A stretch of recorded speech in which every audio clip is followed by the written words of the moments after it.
阿尼玛亲，阿尼玛亲，承认为谁？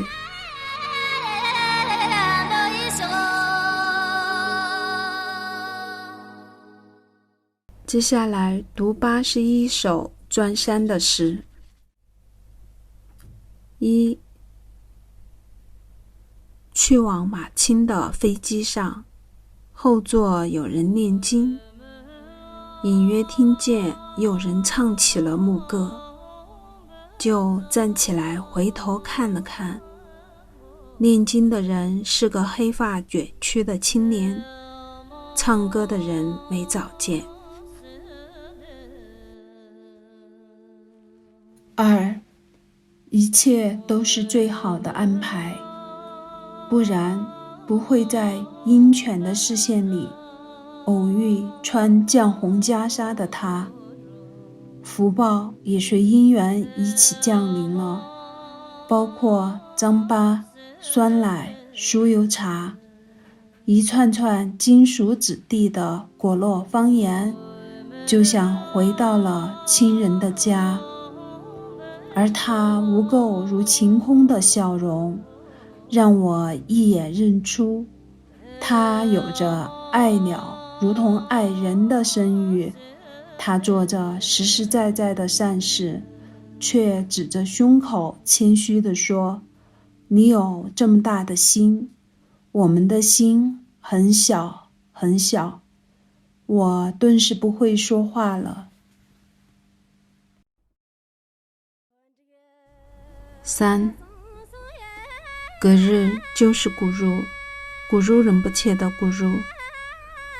藏文同一个词，汉语意为丧失。当然它不是忍不切，但是它叫古入。我们一到这里就遇见古入，但这样孤独。不过果洛人也太酷了，敢给自己取这么伟大的名字。卡提亚认识一个去了美国的果洛人，他的名字是雨拉，家乡神的意思，这不得不让人膜拜了。4.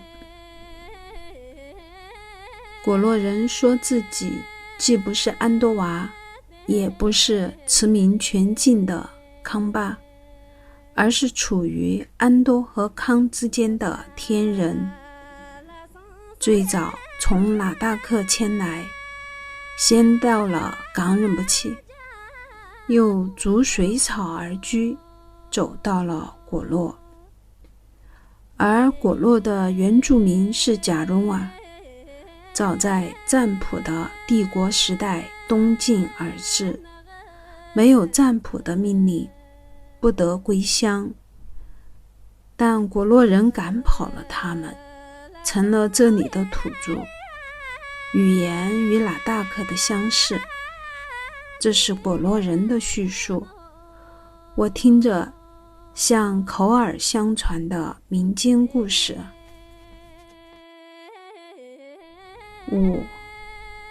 我们的男子应该是什么样的？我问过60-70个果洛老人，波拉摩拉用怀念的口气说：个子高高的，不要太胖，不要太瘦，肩膀宽宽的，不要太多的肌肉，不要太细的踝骨，手臂长长的，手掌大大的，屁股小，肤色深。但现在变了，男女模仿外人，以肤白为美，也不束长发。他扬起袈裟，朗声笑道：